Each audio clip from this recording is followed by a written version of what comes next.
Indian street food. ये नाम सुनते ही ऑब्वियस सी बात है कि तुम्हारे मन में इंडियाई गलियों में मिलने वाला लजीज खाना दिमाग में आया होगा, लेकिन नहीं, आजकल कुछ ऐसा चल रहा है जिसके बारे में तुम्हें खबर ही नहीं है। आज की इस वीडियो में हम डिस्कस करेंगे कि कैसे आज के ब्लॉगर्स और स्टार्टअप ओनर्स ने मिलकर हमारे दिमाग में एक ऐसा नजरिया सेट कर दिया है जिसमें हम फंसते चले जा रहे हैं। और ये भी डिस्कस करेंगे कि कैसे ये लोग खाने के नाम पर हमें वो सब बेच रहे हैं जिससे डेफिनेटली हमारा टाइम और मनी दोनों वेस्ट हो रहा है। तो बस अब एक काम करो, एंड तक इस वीडियो को देखो, क्योंकि आज मैं इनको छोड़ने वाला नहीं हूँ। भाई आज ऑमलेट नहीं बनाऊंगा, आज तेल का ऑमलेट बनाऊंगा। ये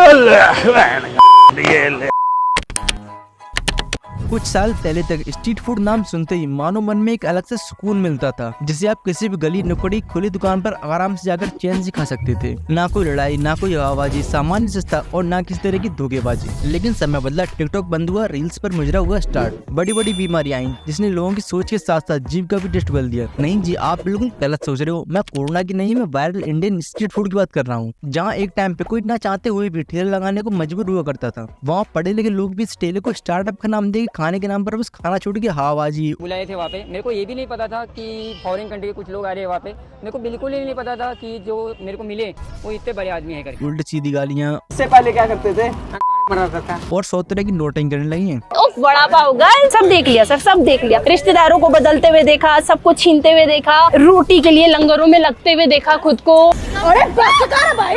देखो 2016 से 2020 तक एक ऐसा टाइम था जब में क्वालिटी के नाम पे अमित बड़ाना, भुवनम या फिर और भी बहुत ही टैलेंटेड क्रिएटर्स का बहुत ही क्रिएटिव कंटेंट देखने को मिलता था। बाहर की कुछ फूड कैटेगरी में यूट्यूबर्स जैसे जोशुआ वाइसमैन, गॉर्डन रैमसे और वहीं इंडिया में अर्चना किचन, वी फूड वर्ल्ड अपनी कैटेगरी में काफी अच्छा कर रही थी, जहाँ इनका कंटेंट क्वालिटी वाइब और रियलिटी दोनों से शोकेस करता था। लेकिन 2020 में यूट्यूब ने यूट्यूब शॉर्ट्स नाम का एक ऐसा फीचर लॉन्च कर दिया जहाँ कोई भी आता और छोटी सी वीडियो बना के फेमस हो जाता। अब इसी तरह से हमें फूड ब्लॉगर देखने को मिले। आखिर ऐसा कैसा स्वाद है इस लिट्टी का?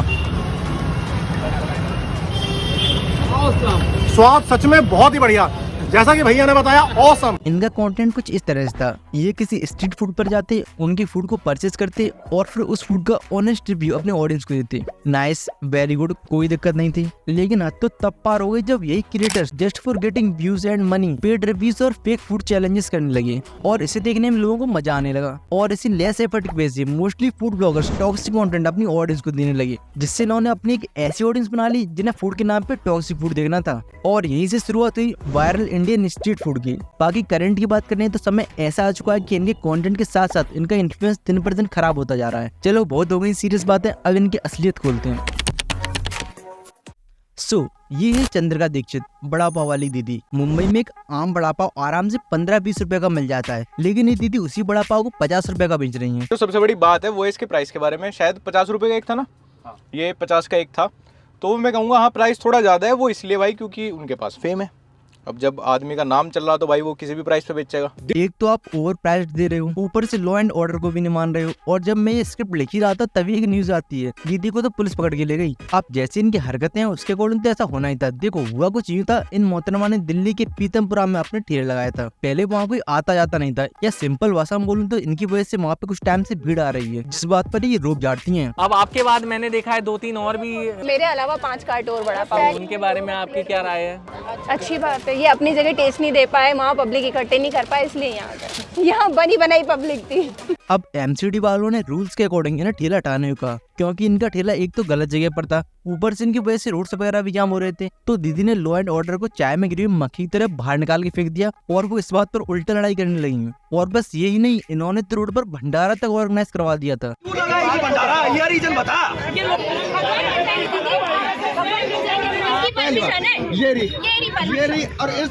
जिसके बाद रोड पर बहुत भीड़ हो गई और आने जाने वाले लोगों को प्रॉब्लम होने लगी। और फिर क्या था, पुलिस ने इन्हें अरेस्ट कर लिया। इसके बाद इंस्टाग्राम पर फिल्टर लगा कर दीदी ने वीडियो अपलोड कर दी, जस्ट सिंपैथी गेन करने के लिए। और अगर आप ध्यान से वीडियो देखो तो दीदी माइक और कैमरा लगा के पूरी तैयारी के साथ लड़ाई करती है। कुछ नहीं होगा, ये लोग अपना काम कर। क्योंकि इन्हें पता है कि इन्हें टेंशन कहाँ से मिल सकती है। इन्होंने परेशान करके सब है सर, या तो पूरी दिल्ली एनसीआर की कार्ड बंद करवा दो। यस मेरी लग रही क्या दिक्कत हो रही है? पहली बात तो उसको कार्ट नहीं ठेला बोलते हैं, और दूसरी बात कि जब आप आराम से महीने का लैक्स में कमा रहे हो और ऊपर से इंस्टाग्राम पर पेड प्रमोशन भी कर रही हो, तो ये छोटी सी दुकान खोलने में क्या दिक्कत है? अरे क्या मतलब व्यूज नहीं आएंगे? इनके अलावा भी ब्लॉगर्स ने चाय बेचने वाले हमारे डोली भाई की पॉपुलैरिटी का फायदा उठाना स्टार्ट कर दिया। अब डोली चाय वाला जो भी पर्सनली मुझे ठीक लगता है, अगर ये हवाबाजी ना करे तो और कचौड़ी वाले अंकल, चलो इन पे आगे बात करते हैं। एक कहावत तो आपने सुनी होगी, घर का बेदी लंका डाले। अब जिन बेदी की मैं बात कर रहा हूँ वो और कोई नहीं, हमारे so called Indian food bloggers हैं, जिन्होंने सबसे पहले तो किसी को भी वायरल कर दिया, जैसे कि बाबा का ढाबा, और फिर जब एटीट्यूड आ गया तो उनके बारे में बुराई करने लग गए, या फिर सबसे पहले कुछ फ्री का खा के खाने को अच्छा बोल दिया और फिर बाद में उसी खाने की बुराई करने लग गए। अब संडे के दिन हमारे कचौड़ी वाले अंकल बहुत बिजी रहते हैं, लेकिन तब भी कुछ जायल ब्लॉगर्स अपना कैमरा उठा के चल देते हैं और जाके ऐसे सवाल पूछते हैं जिनका कोई सेंस ही नहीं बनता। ये क्या है सर ये? और फिर इसी बात पर अंकल जी कुछ बोलते हैं तो एटीट्यूड, घमंडी, गुस्से वाले अंकल क्लिक बेटिंग थंबनेल में लिख के उन पे वीडियो बना देते हैं। अब मुझे एक बात बताओ, जो बंदा एक साथ 10 बंदों को देख रहा है वो बस तुझसे संडे के दिन बात कर रहा है, वही बड़ी बात है, लेकिन तू तब भी ऐसे सवाल पूछ रहा है कि अंकल ये सब्जी में क्या डाला है, तो गाली तो खाएगा ही ना भाई। अब ऐसे ही एक बंदा जो अपने को बहुत हैंडसम सोचता ही रहे भाई, क्योंकि तो है नहीं, पहुंच गए डोली बैगी चाय पीने, वो भी फुल कैमरा वैमरा लेके। लेकिन जब डोली ने वीडियो बनाने के लिए मना कर दिया तो भाई साहब माने नहीं, अपनी खराब इंटेंशन के साथ वीडियो बनाता रहा, जिससे कैसे भी डोली कुछ उल्टा बोल दे और इसे कंटेंट मिल जाए। और हुआ भी कुछ ऐसा ही, ये बंदा नहीं माना और डोली ने थोड़ा सा मिसबिहेव कर दिया, जो कि नॉर्मल सी बात है, हर कोई करता है। अब नॉर्मल इसलिए क्योंकि मैं होता तो चाटा मार देता। अरे ये तो बदमाश है, ये तो बदमाश है। एंड में भी ये बंदा नहीं माना और किसी अनपढ़ की तरह क्लिकबेट करके वीडियो डाल दी। वो बात अलग है कि ऑडियंस ने फिर इसको ही गालियां दी। अब गलती सिर्फ ब्लॉगर्स की नहीं है, गलती हमारी भी है, क्योंकि इस समाज में जब एक लड़का ठेला लगाए तो उसे बेरोजगार का टाइटल दिया जाता है, लेकिन वही एक लड़की जब ठेला लगाए तो उसे एम्पावरमेंट, स्ट्रॉन्ग और इंडिपेंडेंट का टाइटल दिया जाता है। जब कोई नॉर्मल से दिखने वाली लड़की या लड़का फूड बेचे तो उसे इग्नोर कर दिया जाता है, और वहीं कोई लड़की 3-4 इंग्लिश के वर्ड बोल दे तो लोग असम, लखनऊ से भी खाना खाने चले आते हैं। ये सपोर्ट चाहिए मुझे, बस ये आसाम से। हिसाब से ज्यादा सपोर्ट दिखाने की वजह से ये लोग इस चीज का नाजायज फायदा उठाने लगते हैं।